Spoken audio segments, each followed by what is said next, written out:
Good morning, this is Ian R. Crane and it's Monday the 24th of December 2018 and it's a remarkably crisp and very clear morning here on the edge of the East Lancashire Moors. Got Pendle Hill behind me and you can't see it in the camera, but there we go, a waning full moon just above Pendle Hill there. Well, what a weekend. And it seems that my conjecture on Friday morning about the total BS of the alleged drones incident at Gatwick Airport was well founded. Now, it wasn't really rocket science, it was just applying a little bit of knowledge of drone technology and working on the basis that there was no way that there could ever be a concerted drone attack on Gatwick Airport being perpetrated by one or even just two individuals. A drone battery life generally has 15 to 20 minutes, and even top-end professional drones little more than or less than an hour, unless they are of military spec. Well, of course, as the day unfolded on Friday and then through Saturday and Sunday, the farce got even more ridiculous. And of course, it was announced on Saturday that two people had been arrested, suspected of perpetrating the drone incident. And this must be one of the most crass headlines ever. This is the Mail on Sunday. And, when I saw this late on Saturday evening, I thought this is truly staggering. I know that obviously if you're watching this on Facebook, it's back to front. Are these the morons who ruined Christmas? And of course, this is in reference to Paul Gate and his wife, Elaine Kirk. And, this was judge, jury and summary execution by mainstream media. The police, of course, Sussex police have said that it is very unfortunate that their names, their identities got into the media. But, suffice to say that the evidence that I'm receiving from people in the area is that the police did everything they possibly could to make sure that the identity of these two was in the media. And one of the national papers yesterday actually published a photograph with the street in which these two people lived was clearly visible. Now, gasp of surprise, although they were held for 36 hours, then they were released without charge, and Sussex police have exonerated them and said that they were helping with their inquiries but are no longer suspects. And then to add insult to absolute injury, Sussex police said, well, of course, it is possible that there was never a drone there in the first place. And that's the hypothesis that I am going to continue to run with. There was no drone. So what kicked this airport shutdown off at around about 9 o'clock on Friday evening and effectively ran through pretty much through the weekend? Well, coincidentally, last night, Birmingham Airport was shut down for a few hours, and it seems that Birmingham Airport management had an attack of honesty, maybe in the wake of DroneGate, and they decided that they would admit to the fact that there was a problem with the air traffic control system. And this, of course, was my conjecture on Friday morning, that this was a massive management cover-up in an attempt to deflect attention from a systemic systems failure at Gatwick Airport. And the fact that the first drone sighting was allegedly at night And, even the most accomplished drone operators will tell you that flying at night is not easy and requires, very, very specific skills and a lot of practice. And certainly no rogue drone operator, and certainly nobody that has a commercial license to operate drones, is going to run the risk of not only losing that license, but also giving the establishment the excuse that it needs to put ever increasingly restrictive legislation in place regarding the use of drones. So the management systems failure is absolutely my primary hypothesis. And then somebody in their infinite wisdom said, well, hang on a second, not only do we need to deflect any attention from the real problem here, but let's use this opportunity to help get legislation accelerated, which prevents the spread and usage of drones. So I'm going to offer Sussex Police a little bit of help here, because it would seem that particularly Detective Chief Inspector Tingley of the Sussex Police isn't capable of actually thinking beyond a very one-dimensional approach to problem solving.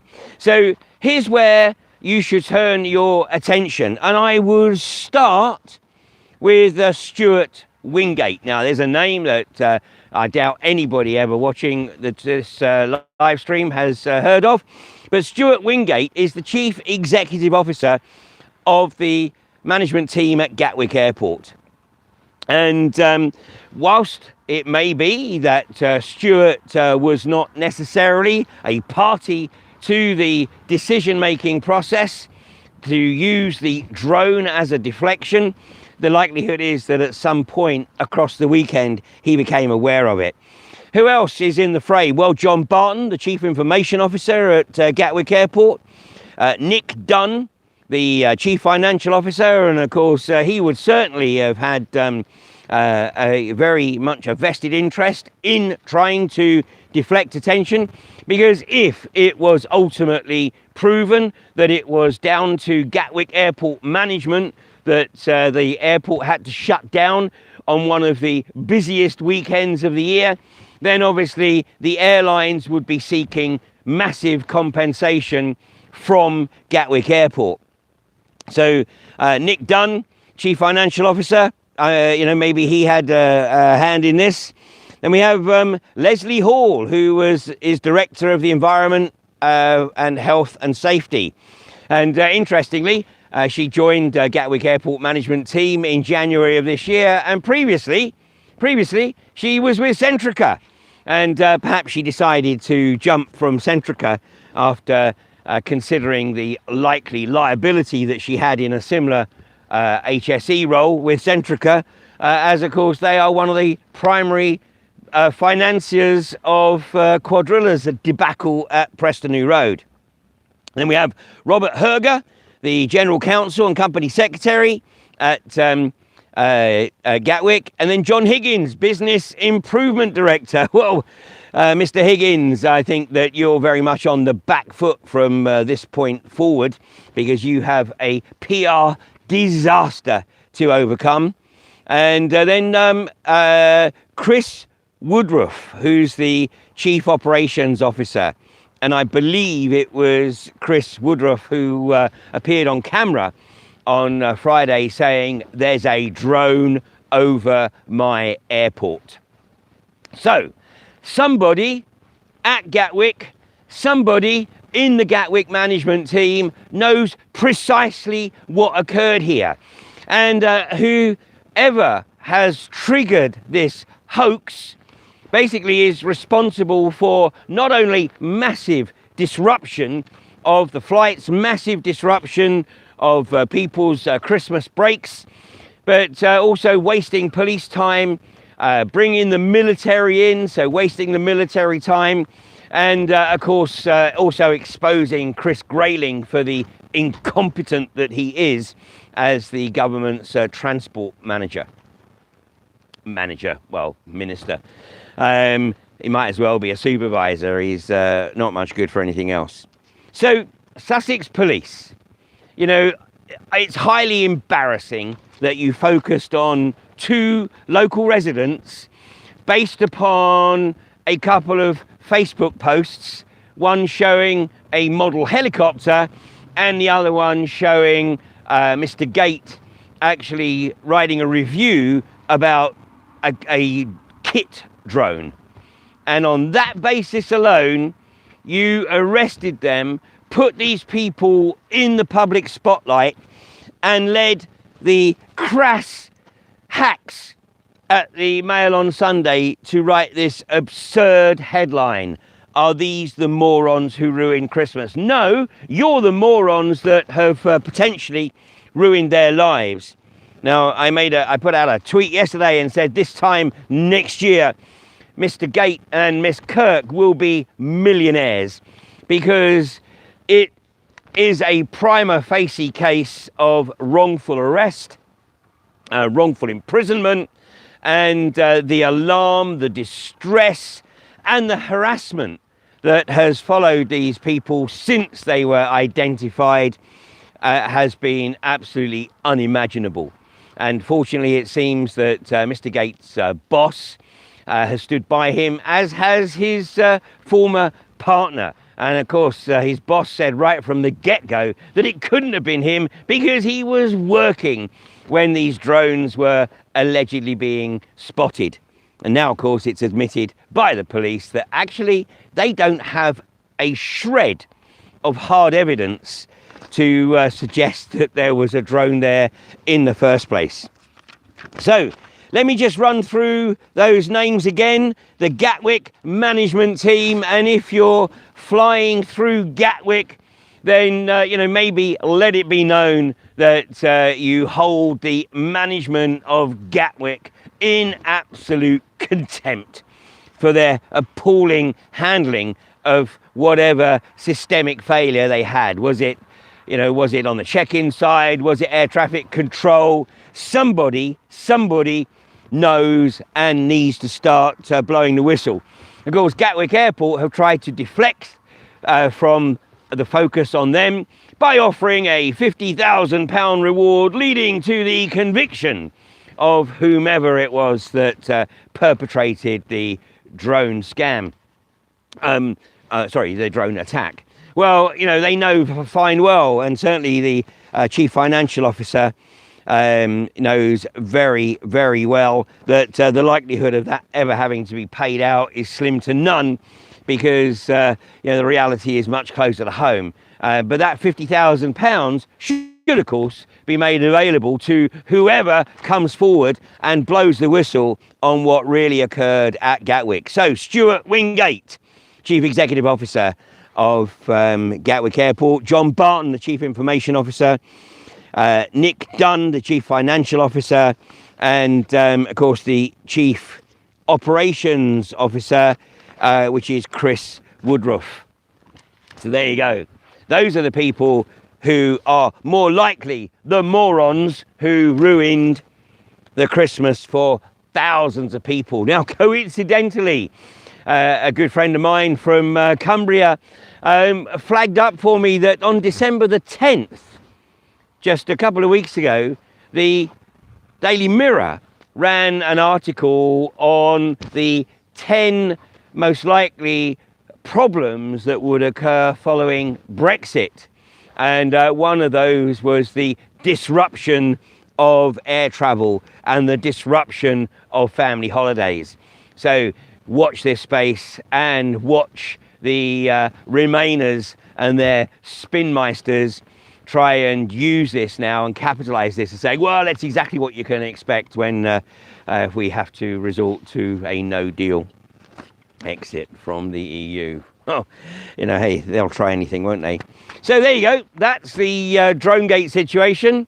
And I hope that, the pressure can really be brought to bear on the Gatwick Airport management, and, that we will bring the real perpetrator of this absolute corporate disaster to justice and spread their name all across the national press. Well, meanwhile, this is my penultimate broadcast, I think, for the year.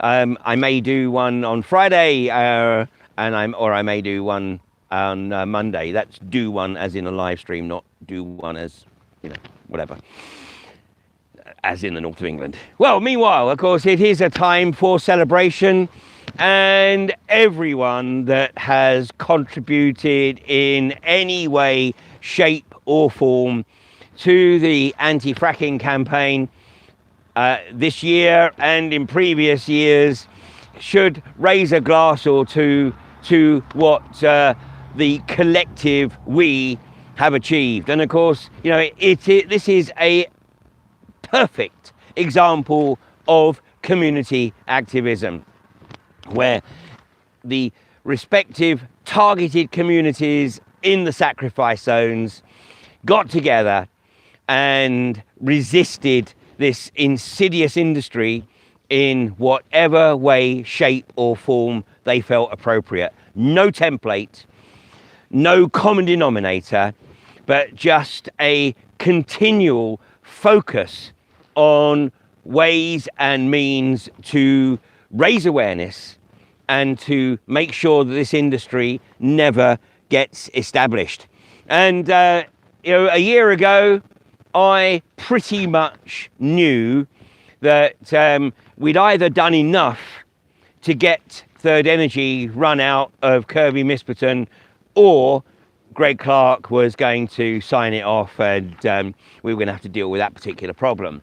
But fortunately, Greg Clark came to his senses and realised that Third Energy were in a whole world of financial hurt and had no possibility of being able to live up to their financial responsibilities if he gave them the go-ahead to frack at Kirkby Misperton. So Third Energy will run off, and Third Energy is still desperately trying to find somebody to take over the liabilities that they have built up whilst trying to pursue unconventional hydrocarbons in North Yorkshire. So that was a great start to the year. And then in early January, a few of us decided it was time to establish a camp at Misson Springs in North Nottinghamshire. And Misson Springs, although the pad has been completed and is ready to receive a rig, of course, iGas turned their attention to Tinker Lane. And there is no truth in the rumour, I can assure you, that iGas have offered £50,000 as a reward to anyone that can help them find the Bowland Shale. And just as I don't believe the drone story, neither do I believe for 1 minute that iGas failed to locate the Bowland Shale. I don't believe for 1 minute they drilled down to 3,300 metres in 3 weeks. I believe that they had a massive well failure, probably a geological collapse, and despite iGas lawyers suggesting that iGas had absolutely no knowledge of the situation at Tinker Lane whilst the injunction hearing was taking place, it would seem that they made a statement at their community liaison meeting on the Thursday, which it was, of course, the final day of the hearing. But it seems they made a statement which suggests that the response that I have received from the iGas legal team may not be strictly true. So, we'll do a little bit more digging and then see where we go with that. But looks like iGas are going to abandon Tinker Lane. Or at least, if they aren't, they're going to have to go back and start the process to get planning permission to drill a second well there, because they only have the permission to drill one exploratory well at Tinker Lane. But the likelihood is that they're going to pull out of Tinker Lane due to quite probably a massive well failure during the construction phase, and move their attention to Misson Springs, as I'm sure will the opposition. Well, elsewhere, of course, at Preston New Road, it's looking like Quadrilla are emulating Third Energy and removing all the kit from the pad with the statement that they'll be back next year. But, we'll actually see that when it occurs. Now, Quadrilla do not have the final sanction to frack the second well, known as Z2, at Preston New Road.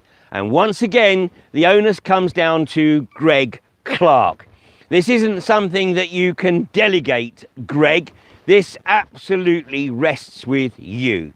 And you know very well that the only reason that you would give permission for Quadrilla to frack Z2 at Preston New Road is to actually let them trigger even more seismic events so that the industry basically shoots itself in the foot. But so I guess to some extent you're on a win-win, because you either do the right thing and refuse their permission to frack at on the Z2 well, or you give them permission knowing that it's going to trigger more seismic events and that basically there's no way the industry can continue. So there we go. We're coming up to Christmas. I wish everyone the appropriate greetings of the season. Enjoy a well-earned rest, but stay vigilant, because those who are trying to condemn humanity to abject slavery, they don't rest. But we'll take a short break, but we'll be back on the case immediately after Christmas, and certainly in 2019 there has to be massive changes. And next year, of course, I will have the AV10 conference, Alternative View, and the working title for AV10 is Embracing the Chaos. Because just as those in the establishment think that chaos works for them, we can also make it work for us, which means that it's working against them. So they're not going to get it all their way. They're not getting it all their way now. And please, any help and support that you're able to offer any of the alternative media outlets, then please do so, because alternative media has never been more important than it is right now. Well, on this gloriously fresh Christmas Eve, I bid you goodbye from the edge of the East Lancashire moors, and wish you and your families a wonderful Christmas, and certainly a truly amazing 2019. You take care now.